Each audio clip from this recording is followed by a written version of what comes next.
How to use Schema to enhance your EAT with Alex Moss. The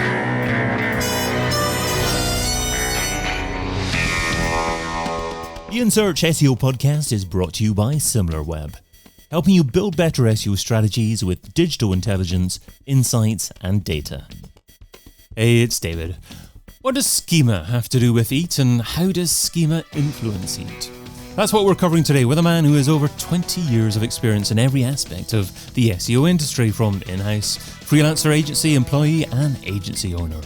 Over the years, he's built everything from popular plugins to custom-made WordPress themes and frameworks, and, relatedly, is now Principal SEO at Yoast, as well as Director at Firecask. A warm welcome to the In Search SEO podcast, Alex Moss. Hey David, thanks for having me. It's good to be here after quite a bit of time not speaking to each other on a podcast level, but yeah, no, it's exciting to be on here. Cheers. Yeah, thanks so much, Alex. And we were just talking beforehand. We've last talked in a podcast, I think it was about up to 10 years ago. It could have been absolutely incredible how time flies by. Well, you can find Alex over at alex-moss.co.uk. So Alex, why is Schema important for EAT? Why isn't it? So, I mean, there's so much that goes into Schema. I don't know how to not get lost. So I'll try and be as structured as I can. But first, what is EEAT? What's EAT? That stands for expertise, experience, trust, and authority. Authority and trust, sorry. And it's kind of been the same ethos for years and years and years that Google has given out in their webmaster guidelines and their rating systems of just don't abuse the algorithm and be honest and helpful to users. EEAT is probably just something that's been born from more elaboration that's needed, more direction on exactly how people should form pages to be helpful to the user. And that is very content related, but content can be just flat if you've just got a page with a title, meta description, and just text. That it's good, but it's not enough for Google to understand. And it needs to know a couple of things so it can form its part of knowledge graph. A knowledge graph is your big database of what things are and how they connect with each other, which I'll kind of do keep to English in a sec. But in that, it's all formed part of entities in SEO. And entities, that data is populated via structured data. And Schema is the most globally recognized one out there. You've got others like Open Graph that Meta use. But this one is the best way of forming structured data. Now, how does that relate to EEAT? The more you populate in Schema and the more relevant it is, and the more information you provide, not just from a website or organization level, but also a product level, it provides more information, correct and structured information for Google to interpret that entity in the best way possible on search results. So if I do the geek to English, let's talk about apples and oranges. What did you get when I just said apples and oranges? What did you just think about then? What did I think about? I guess I thought about the importance of not assuming that someone else is talking about something and to seek clarification that they mean what they're talking about. Exactly. So people, if they say apples and oranges, which is a phrase, right? That's a phrase about two fruits and that's just a phrase that happens. But to me, Apple is a technology firm that sells iPads and Macs and so on.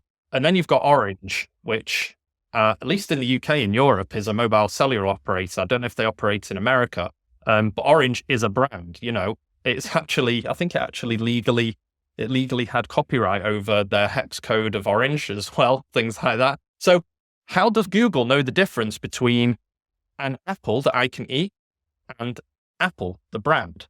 And that is done via Schema. You know, Schema populates that entity. So Google, through the knowledge graph, can understand that there are two forms of apple. One is the fruit, one is the technology firm.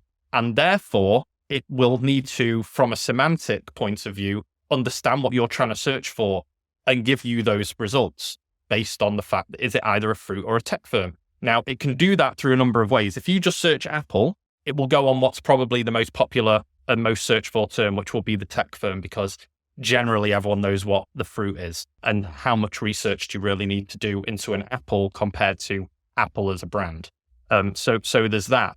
But as well as that, it also informs future searches as well, because I know if I search for Apple, my next search will be related to the technology entity, which again is all populated through Schema. And the more that's done, and the more things are connected, not just on apple.com, but elsewhere, the more things are connected with the knowledge graph, the more Google will validate that data and the connected data between them, and therefore provide that site or entity with more authority, which is the element of EEAT. I hope I've done that in a nice nutshell for you. Absolutely, absolutely. So you've certainly advocated the value of Schema, but how important is it to content marketing teams? Can content teams simply write content, then pass the content over to SEOs to apply Schema? Or do content teams have to be aware of how Schema operates? A little bit of both. I mean, I would say probably the former, because the technical person will be able to implement anything that isn't already inside the CMS that a content marketer should do. So I'd say a content marketer should be able to populate as much as possible that they can do without technical ability if they have none. So as an example, in Yoast, you can populate a lot of Schema, both on a site-wide website organization level, but also on a page and product level.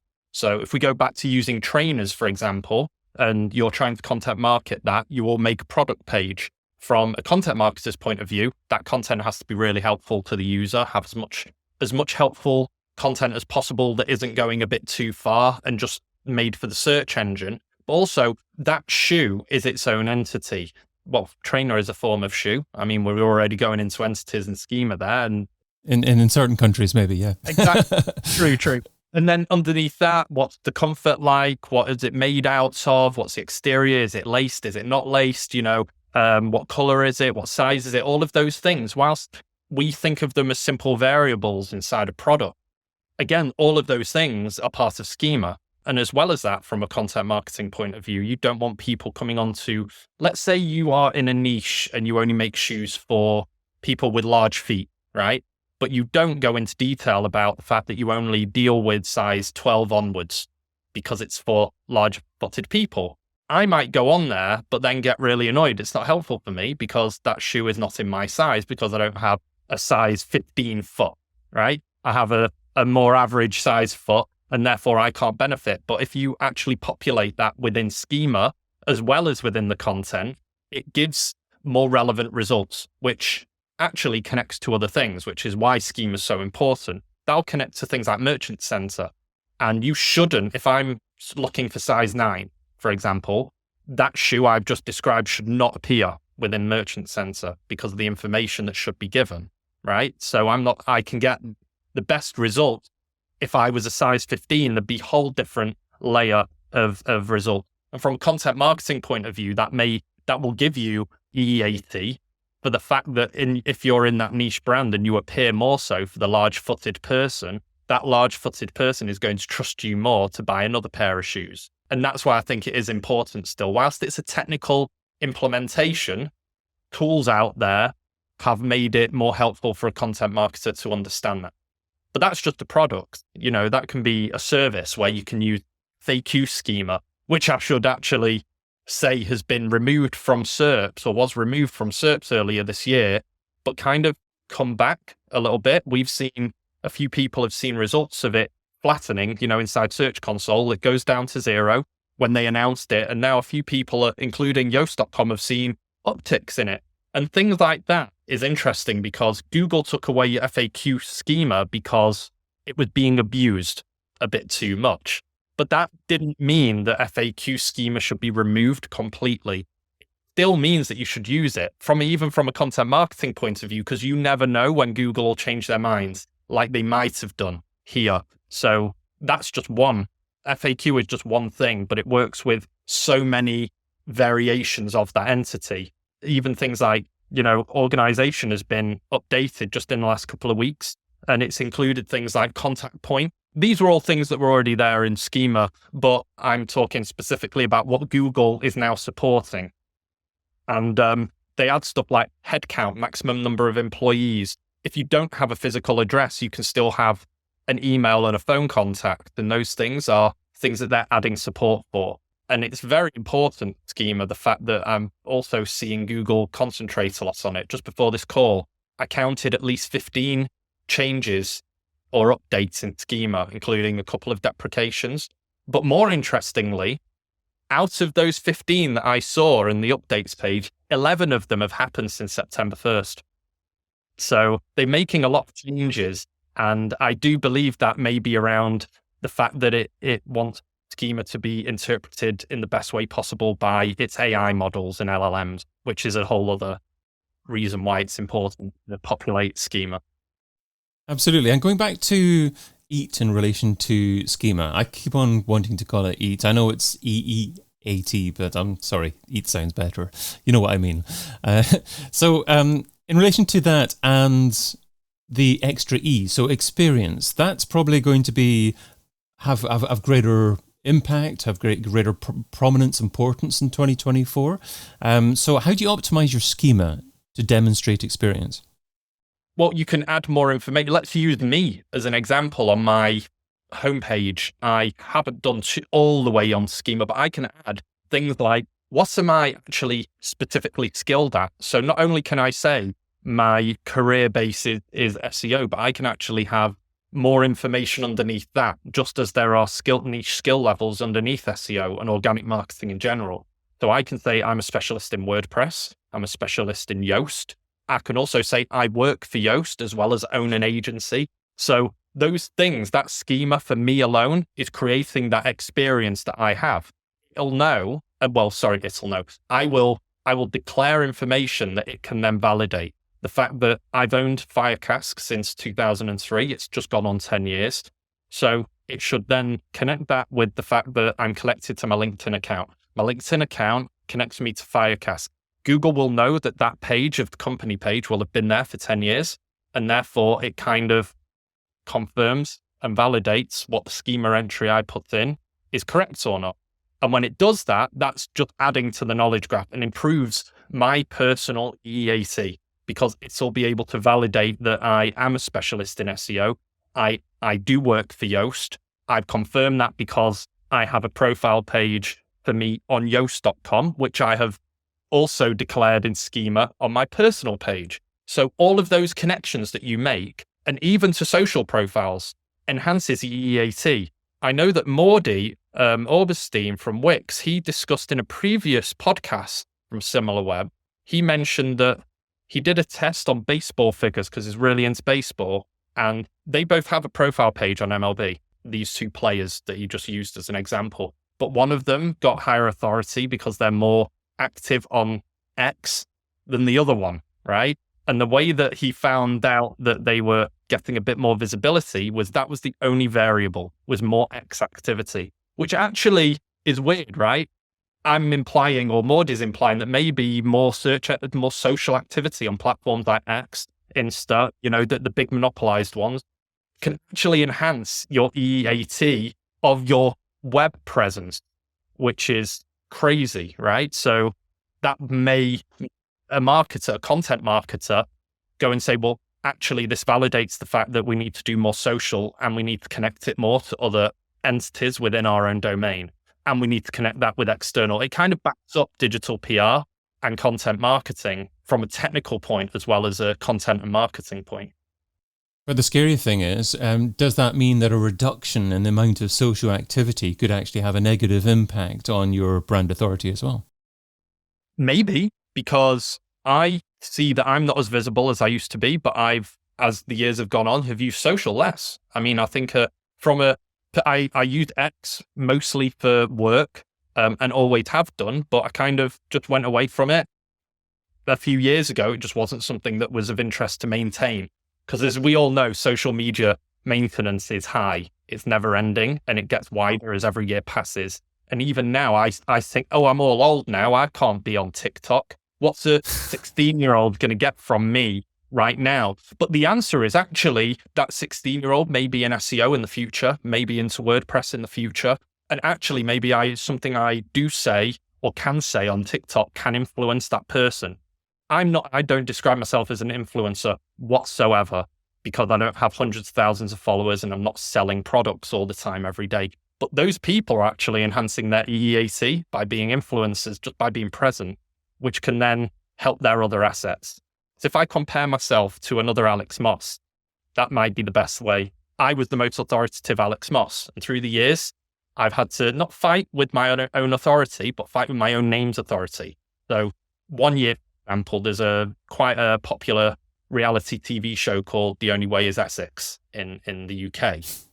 And the boyfriend of one of the female characters, can I call them, cast members, that person got done for ABH or GBH, for hitting this girlfriend. His name was Alex Moss, right? Or is Alex Moss. He went to jail. But then, because I have alerts on my own name, I started getting, well, clearly I'm not the person who, hit Gemma Collins in the face, Weirdly, that was how I got a blue tick originally on Twitter, because I had to differentiate myself. I had to distinguish as an entity from the other Alex Moss, who was painted in a more negative light. And that was a good example of EEAT happening at the time without it being defined back then, because that was a good few years ago.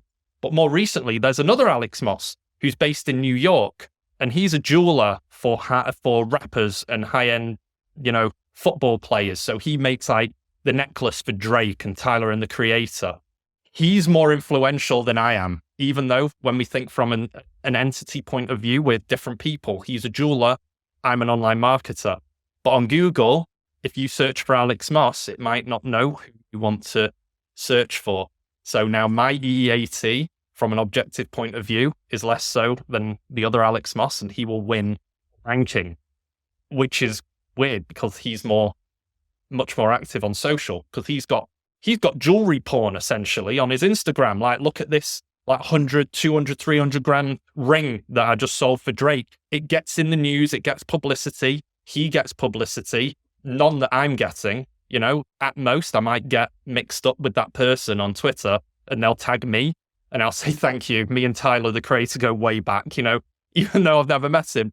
And weird because my name is in lyrics of a Tyler, the Creator album.